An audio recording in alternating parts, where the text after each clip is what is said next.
What is the respiratory system? The respiratory system includes the organs and other body parts that are involved in our breathing process. The respiratory system is important because it is needed in order to breathe and survive. So basically how it works is that the breathing process is an exchange of oxygen and carbon dioxide. In order to stay alive, our cells need oxygen, but our body produces carbon dioxide. So when we breathe in oxygen, we breathe out carbon dioxide. Very similar to how the plants work too, but we're not going to get it. So in this slide, I will be talking more about how the breathing process works. So the diagrams to the left allow us to see the relationship between oxygen, carbon dioxide, and our bodies. So on the picture on the left, you can see that when we inhale, the oxygen goes in and our digraph goes down or moves down, while when we breathe out or exhale, carbon dioxide comes out and the digraph moves way back up. So basically, the breathing process begins when we inhale air through our nose or our mouth. The air then travels down to the back of our throats and into our windpipes. And for me, it's very important that people note that in order for the lungs to work properly, they must be free of inflammation or mucus. And mucus is just like buildup that you can get from like boogers and stuff, and it happens a lot like during allergy times or when you have phlegm.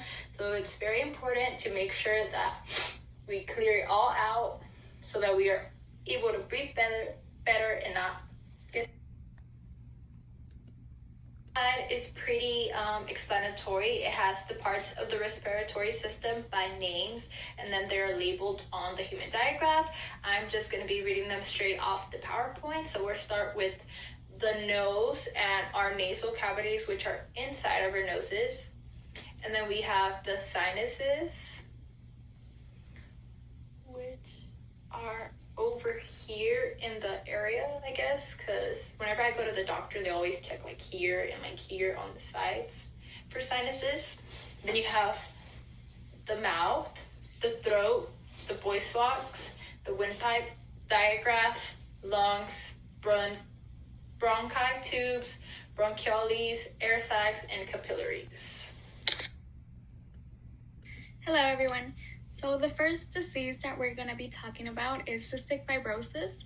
Cystic fibrosis is an inherited disorder that severely affects the lungs, digestive system, and other organs in the body.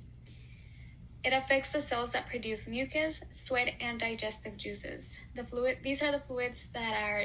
These fluids are usually slippery and thin, but for people who have cystic fibrosis, the fluids are actually thick and sticky. And this causes blockage in the tubes, ducts, and passageways in the lungs and pancreas. Cystic fibrosis can be diagnosed in the first month of life now, since there's more modern technology, but back then people wouldn't get diagnosed until their actual symptoms would show up. And we will talk about the symptoms in the next slide. So cystic fibrosis is caused by a defect mutation in a gene, and the gene is called cystic fibrosis transmembrane conductance regulator. And what this does, the defect is that it changes a protein that regulates the movement of salt in and out of cells. And this results in the thick and sticky mucus in the respiratory, digestive, and reproductive systems. And it also increases the salt in people's sweat.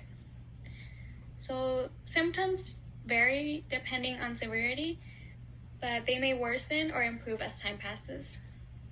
A lot of people don't experience any symptoms until their teenage years, but these symptoms include increased salt in sweat, persistent cough that produces thick mucus, exercise intolerance, frequent lung infections, inflamed nasal passageways, and a stuffy nose. Okay, so these are just some respiratory system complications that can be caused by cystic fibrosis. I have no idea how to say this first one, but I am going to try. Bronchiectasis, which is damaged airways basically. It's a chronic lung condition that makes it difficult to move air in and out of the lungs and clear mucus from the bronchial tubes. The second one is chronic infections. Is basically thick mucus in the lungs and sinuses. Also, growths in the nose, which is, in other words, nasal polyps. The fourth one is hemoptysis, which is coughing up blood. Fifth one is respiratory failure. And the sixth one is acute exacerbations, which is coughing with mucus and shortness of breath. So another disease that affects the respiratory system is asthma. Asthma is probably more common or more known to others than cystic fibrosis, but there's still a lot of information that a lot don't know. So an overview, asthma is a condition in which your airways narrow and swell and may produce extra mucus. This can make breathing difficult and trigger coughing. Also, a whistling sound or a wheezing sound may occur when you breathe out, and also have shortness of breath. As you can see from the images on this slide, it shows that it compares a healthy airway to an airway that has asthma, and one that has severe asthma. So asthma, it can be a minor inconvenience to some, but a major problem to others that can result to a life-threatening asthma attack. Asthma is also referred to bronchial asthma. Asthma is very common. In the United States, there's more than 3 million cases per year. Why some people get asthma is still unclear, but there is evidence that show that it can be a combination of environmental and genetic factors.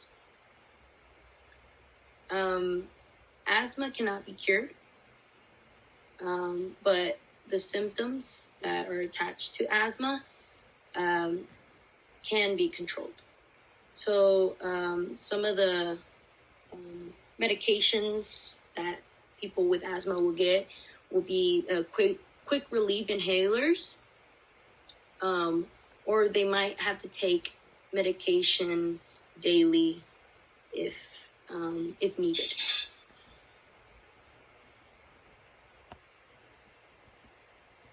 My name is Veronica Villegas, and I am going to talk about how asthma affects the respiratory system on slide 9. Asthma is a disease that affects the airways of your lungs. With asthma, your airways lining tends to always be in a hypersensitive state characterized by redness and swelling, which is basically called inflammation. It's similar to how your skin becomes red, irritated, and sensitive after a sunburn. This hypersensitive state makes the airways react to things that you are exposed to every day, or asthma triggers. A trigger could be the common cold, stress, changes in the weather, or things in the environment such as dust, chemicals, smoke, and pet dander. When someone with asthma triggers a flare-up in the airways, the airways swell even more. This narrows the space for air to move in and out of the lungs. The muscles that wrap around your airways can also can tighten, making breathing even harder. When that happens, it's called an asthma flare-up, asthma episode, or asthma attack. Signs, symptoms, and treatment of asthma. Most people with asthma experience a tight feeling in the chest, shortness of breath, coughing, or wheezing at some point in their life. Asthma is a life-threatening disease, so it must be well controlled. Asthma can be treated by using an inhaler. An inhaler treats the inflammation of the airways or relaxes the smooth muscle that tighten the airway.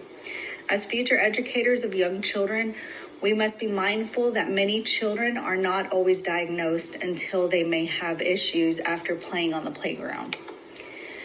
Asthma risk factors. There's a combination of different things that can cause the risk of becoming asthmatic. Family history. If you have a parent with asthma, you are 3 to 6 times more likely to develop asthma than someone who does not have a parent with asthma. Viral respiratory infections, respiratory problems during infancy and childhood can cause wheezing. Some children who experience viral respiratory infections go on to develop chronic asthma. Allergies, having an allergic condition such as atopic dermatitis, hay fever as a risk factor for developing asthma. Occupational exposures. If you have asthma, exposures to certain elements in the workplace can cause asthma symptoms. And for some people, exposure to certain dust, industrial wood or wood dust, chemical fumes and vapors, and molds can cause asthma to develop for the very first time. Cigarette smoke irritates the airways. Smokers have a high risk of asthma. Those whose mothers smoked during pregnancy or who were exposed to secondhand smoke are also more likely to have asthma. Obesity. Children and adults who are overweight or obese are at greater risk of asthma. Although the reasons are unclear, some experts point to low-grade inflammation in the body that occurs with extra weight. These patients often use more medications, suffer worse symptoms, and are less able to control their asthma than patients in a healthy weight range.